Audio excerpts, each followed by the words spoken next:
Hey, what's up guys? Phoenix here. This video is going to be the first of hopefully a couple of DDD combo tutorial videos utilizing the cards that we currently have access to at the time of me filming and uploading this video.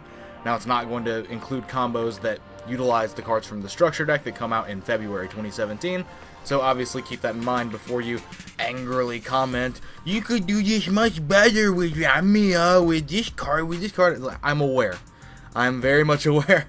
But the key point of this video is that I posted a DDD deck profile a couple days back, and I had some people that actually asked for some feedback and some help on trying to figure out how some certain card interactions worked, how some combos were attainable, like Beatrice, Omega, and stuff like that, the different ways, the utilization of Nicola in the deck and what function it holds, the same thing with Puppet Master, all these sorts of things. So hopefully I'll be able to make at least a couple of videos with the current support and with the current state of the deck, and ultimately just shed some light on some of the interactions that you should be looking for. Now obviously all these interactions really change a bit, whether you trade into like Thomas's away, whether you Allure of Darkness into more cards, whether you've Desires and banish certain combo pieces. These obviously are very varying and very changeable, but the main purpose of these videos is to identify some of the basic core combinations of cards you should be looking for. And in this video I'm going to be showing you how to do a Beatrice Omega turn 1 play. You end up with Beatrice, Omega, and drawing a card off of 3 cards. And now the 3 cards in question, the most generic way to open this is with DD Savant Nicola, with DD Necro Slime, and DD Swirl Slime. Now obviously you can utilize other cards to get into these if you're missing any of these combo pieces. Dark Contract with the Gate can be a supplement for any of these, so if you open 2 and you're missing one but you have Gate, then you have access to it, as well as the fact that this combo does not utilize your normal summon. It does not use your normal summon, so if you have Kepler in your hand as well, you can still normal summon Kepler and you can add Gate, and then Gate can add whatever piece you're missing out of these 3. But this is the most generic way to open Beatrice Omega, and you do not lose any cards along the way. It is straight 3 cards for 3 cards, and Omega pluses you and Beatrice sort of pluses you by disrupting your opponent. It gives you defensive lines. So the way you're going to start this play out, it's actually incredibly simple, but some people still just, they like to tunnel vision their play lines, and that's why I'm basically making these videos. Hopefully we can address some of that. But anyway, you start out your turn, assuming these are the only 3 combo cards you have access to, like I've already said. We're not counting any of those other variables in as of yet. You use Swirl Slime and you discard Necro Slime, and you use that to summon your first Flame King Genghis. And now from here, most people would just instinctively just banish the Necro Slime and the Swirl Slime and summon another Genghis and then make like a rank 6 like Beatrice and end their turn, and leave Nicola in hand to be potentially used with like a Thomas later on or something of that regard. But it's much better for you, like advantage wise, to instead wait on the Necro Slime, and you're actually going to use this as your synchro material. So you're going to banish your Swirl Slime and special Nicola out of your hand. And now Nicola's special summon will trigger your Genghis, which allows you to bring back the Necro Slime to your board as a level 1 non-tuner monster. So now at this point, it should appear very straightforward. Things should start actually making a lot of sense. You're going to overlay into your Beatrice, and you're going to detach Nicola. This is actually pretty relevant because you're going to end up banishing it, and you don't really want to banish your Genghises because they are DD names, or they're DDD names for Ragnarok's field effect to bring back. So that's a little bit of relevant nonsense that you might want to worry about. But otherwise, it doesn't really matter which one you detach, but it is going to end up banished. But I mean, you do get to put it back with Omega, but you would rather put back other cards with Omega. But off of your Beatrice, you send Glow Up Bulb. And now you're going to use Glow Up Bulb's effect to mill a card and special summon itself. Now, there are a couple of different things that influence your play lines, variables as well. Like if you mill like an Armageddon Knight, or not Armageddon Knight, what am I saying? If you mill an Abyss King Ragnarok, or if you mill like a Thomas, then it obviously can change what your potential play string could be, as well as other cards that you have in hand that you draw. So let's just, for argument's sake, let's say the card you mill is something that's completely useless to you in any sort of graveyard combo potential in the form of like a Solemn Strike. It just might as well just be a blank card. So from here, you've got your Bulb and you've got your Necro Slime, and so you're going to synchro with these 2 into your Formula Synchron, and your Formula Synchron is going to draw you a card. And again, for sake of the argument, we're just going to say that you drew something that's not a combo piece in any way, shape, or form. So basically just a blank card, but in this case, it's just a strike.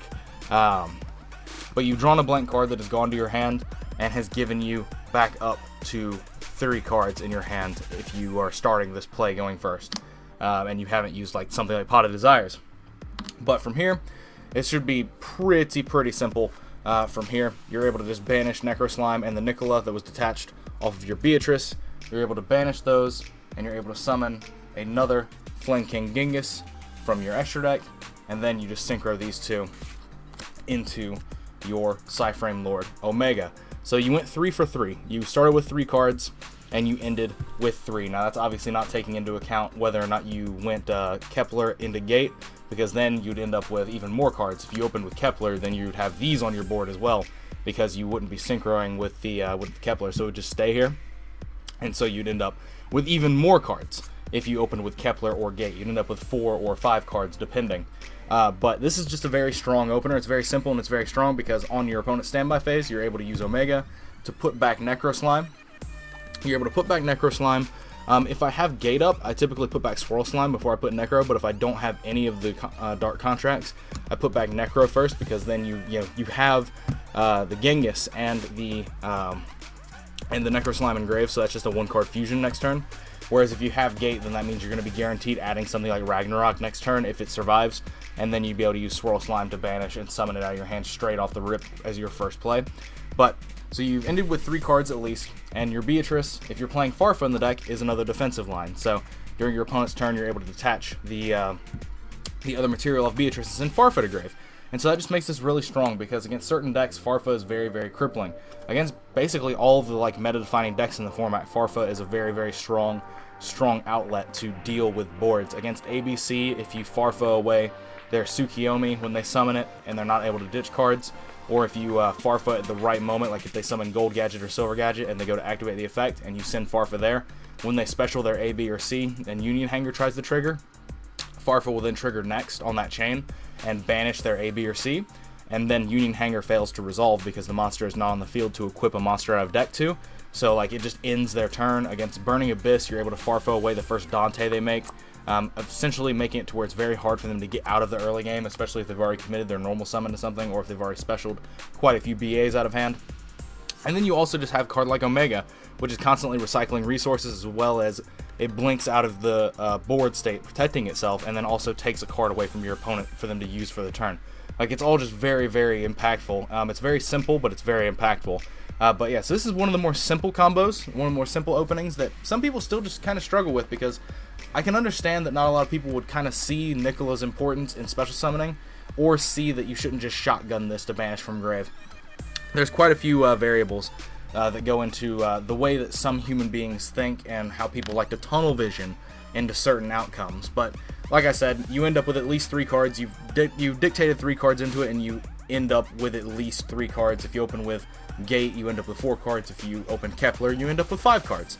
So this is one of the more simple openings. I'm going to be going into a little bit more in-depth combos a little bit later, but I wanted to start out the videos with this sort of pretty simple yet pretty easy to grasp combo that some people just needed help finding out how they needed to perform this. So there's that. But anyways, as always, guys, thanks for watching. Like, comment, subscribe to all the nonsense you usually do. Let me know what you guys think about these combo tutorials, and let me know what you think about the DD deck in general before the structure deck, or even after the structure deck, in the comments down below. How you think it will do, how do you like it, stuff like that. But other than that, if you like this video, give it a big thumbs up. If you know some people that might also like my content, I encourage you to share the video around and maybe encourage them to subscribe as well. Helping encourage the subscriber growth and viewership growth of this channel is a fantastic way to show your support, and a fantastic way to make sure I keep doing content well into the future, if that is what you would like to see. But other than that, that is it for this video. As I've already said, thank you for your time. As usual, thanks for watching, and as always, guys, take care.